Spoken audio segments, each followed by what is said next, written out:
बनेल गांव में घुसते ही हमें इसके एक खास गांव होने का संकेत मिल जाता है। यह आरएसएस के चौथे सरसंघ चालक राजेंद्र सिंह उर्फ रज्जू भैया का गांव है। जानलेवा कोरोना वायरस उनके परिवार तक भी पहुंच गया है। 3 मई को रज्जू भैया के भतीजे के 38 साल के बेटे गगन प्रताप सिंह तोमर की कोरोना संक्रमण से मौत हो गई। उनके चाचा ने भारी मन से सरकारी मदद न मिलने की शिकायत की। आपके किसी रिश्तेदार की डेथ हो गई? हाँ, चाचा के लड़के की डेथ हुई। अब वो शाम को एडमिट हुआ है, सुबह टेस्टिंग, डॉक्टर आने के कोई मतलब प्रशासन की तरफ से? कोई कुछ नहीं। एक दिन आए थे डॉक्टर, वो कर ले गए। 70-75 लोगों की जांच की, उनमें 10-15 पॉजिटिव निकले थे। अच्छा, उसके बाद कोई कुछ नहीं। कहाँ से मदद कहाँ से ले पा रहे हैं? कहीं नहीं, अस्पतालों में मना कर देते हैं, कुछ है ही नहीं, ऑक्सीजन वगैरह, बेड ही नहीं है, खाली।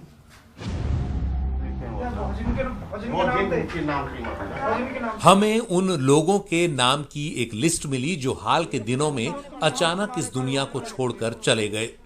ये घर उन्हीं में से एक 84 साल के retired school headmaster Shuklal Sharma का है। कोरोना का टेस्ट कराया उन्होंने? कोरोना टेस्ट नहीं हुआ। नहीं हुआ? हाँ, क्योंकि यहाँ पे वो चुनाव वगैरह का वो चल रहा था। हाँ। उन्होंने बोला था कि एक बार टेस्ट करवा लो, तो टेस्ट करवाने के लिए हम जो गए तो उन्होंने मना कर दिया कि अभी जो है ना प्रधानी के वो इलेक्शन वगैरह के चक्कर में जो है ना अभी यहाँ कोई स्टाफ ही नहीं है। अच्छा, तो टेस्ट उनका नहीं हुआ? नहीं हुआ। तो उनको क्या खांसी थी? उनको कोई खांसी नहीं थी, बुखार नहीं था, कुछ नहीं था। अच्छा। उनकी सिर्फ जो है सांस जो है थोड़ी जैसे निमोनिया टाइप बन जाता है ना, सांस नहीं ले पा रहे थे वो? हाँ, कब जम गया था। फिर जब आप गए अस्पताल ले गए उन्हें? अस्पताल के लिए हमने बात की। हाँ। यहाँ पे जो है आपने खुर्जा बात की, जटिया में बात करी, यहाँ आपके कैलाश में भी बात की खुर्जा। तो उन्होंने सीधे बोल दिया कि देखिए जो आप दे रहे हैं यहाँ वो भी नहीं मिल पाएगा। यदि वो वहाँ 4-6 दिन जिंदा रहेंगे, यहाँ पर 2 घंटे की उम्मीद मत करिए।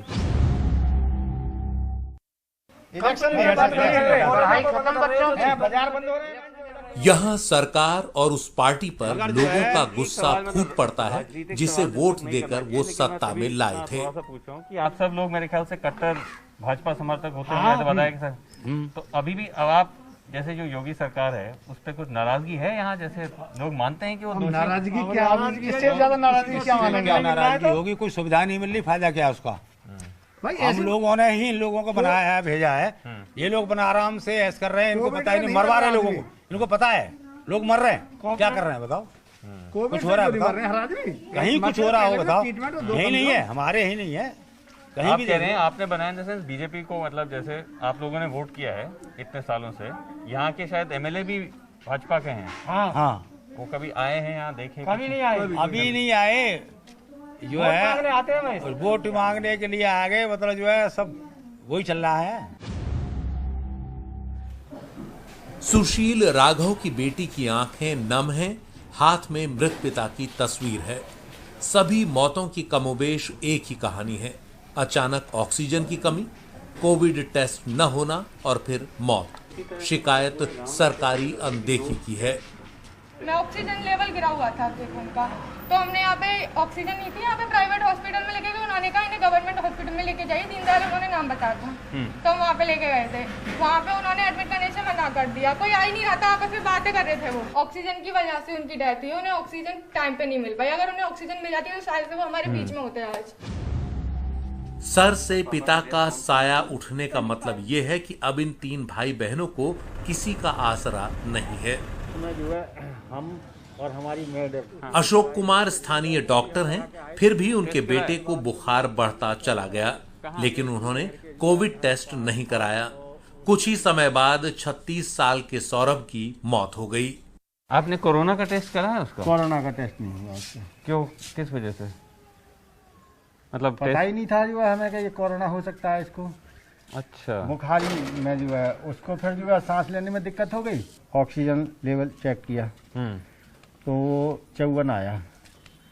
54 आने के बाद में वो बोलेगा तो जो है इसको तो ऑक्सीजन की जरूरत है, वेंटिलेटर की जरूरत है, और हमारे यहाँ जो है कोई बेड वगैरह खाली नहीं है। बेटे की मौत के बाद पूरे परिवार ने कोविड टेस्ट करवाया। उसके बाद में जो है हमने जो है टेस्ट कराए। कहाँ? पूरे घर के जो है यहाँ पहाड़। और तो उसमें जो है हम और हमारी मैडम हाँ, ये पॉजिटिव आई हुई है।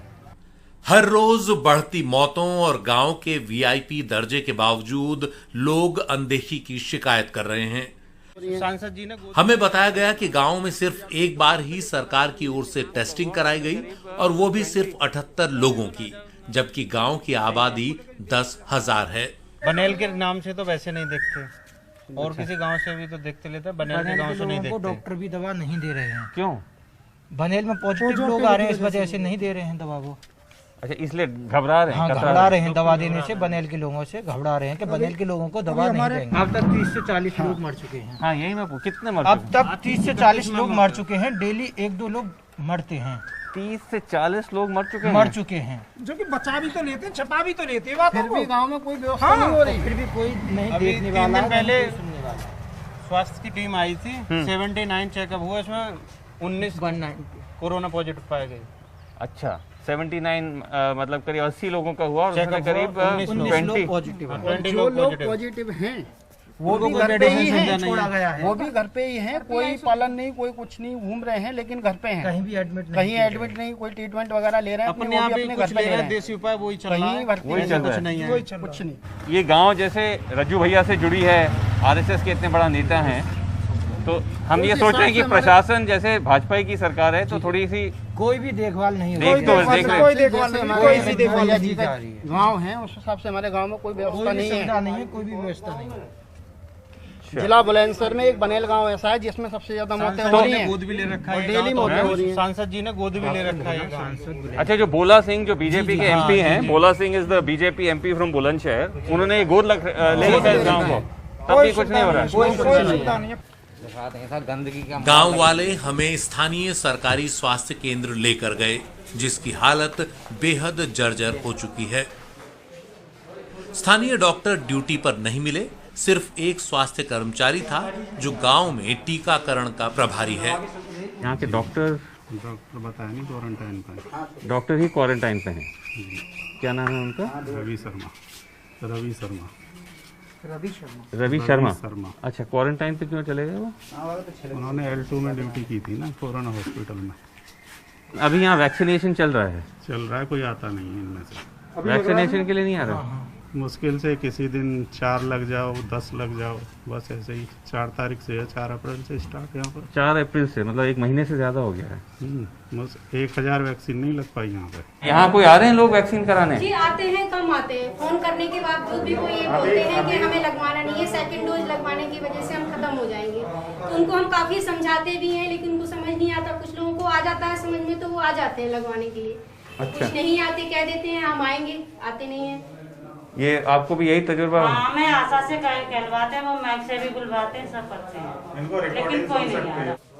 So here at this primary healthcare center at the outskirts of the village, we begin to understand the multiple challenges which are feeding the cycle of infection and death in UP's villages.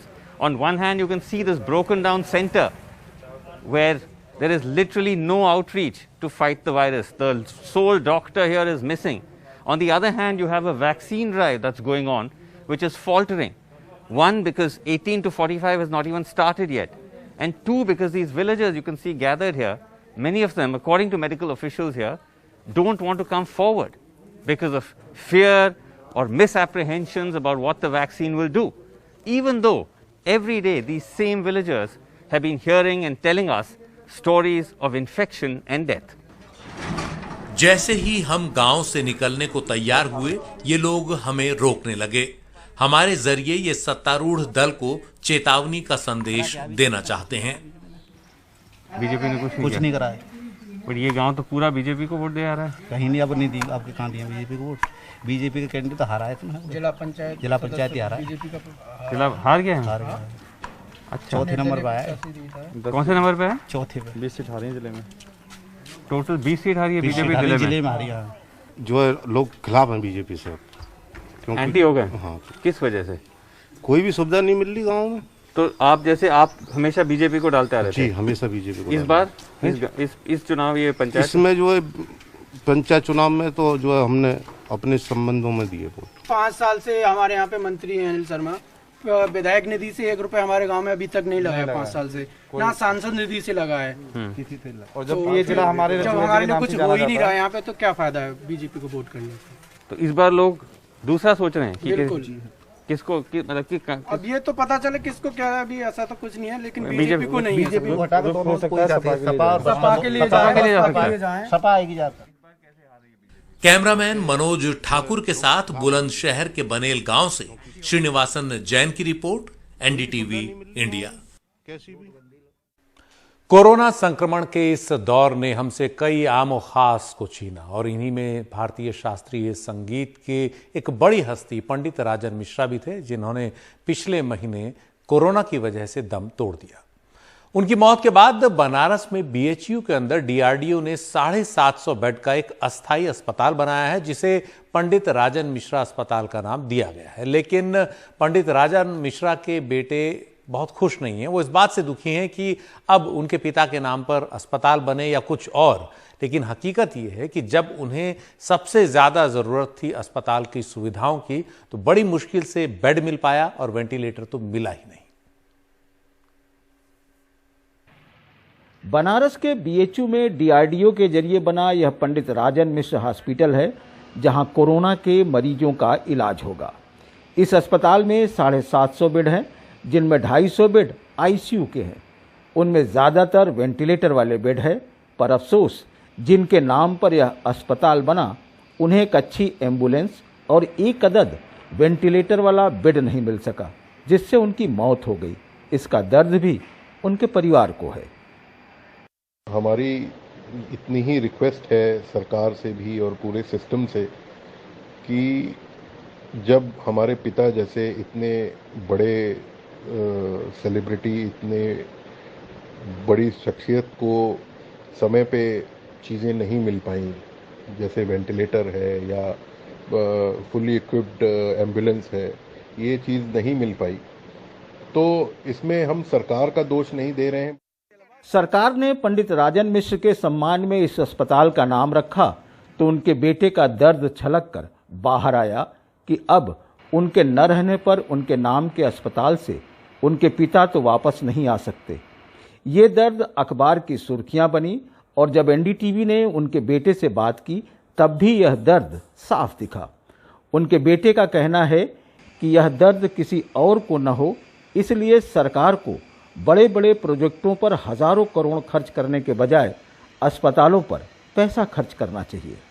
सरकार से हमारी अपनी एक personal request है कि आने वाले time के लिए, क्योंकि ये ऐसा नहीं है कि कोरोना 4 दिन में ख़त्म हो जाएगा या 4 महीने में ख़त्म हो जाएगा, तो आने वाले समय में जितने बड़े बड़े प्रोजेक्ट्स पे हज़ारों करोड़ के जो बात है कि इतने हज़ार का ये बनेगा, उतने हज़ार करोड़ का वो मंदिर बनेगा, ये मूर्ति बनेगी, उस पर पैसा ना लगा के अगर अच्छे फुल्ली इक्विप्ड अस्पताल और अच्छे एम्बुलेंस, अच्छी हमारा हेल्थ सिस्टम पे अगर पैसा खर्च दें तो शायद हमारे हिंदुस्तान में और कई घर उजड़ने से बच जाएंगे। बस यही एक रिक्वेस्ट है।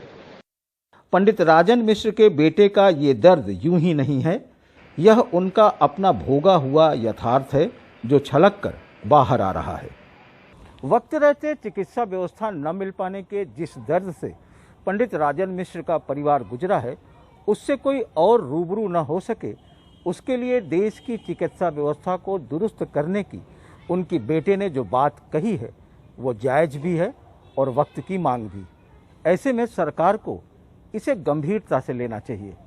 वाराणसी से गौरव द्विवेदी के साथ अजय सिंह, एनडीटीवी इंडिया।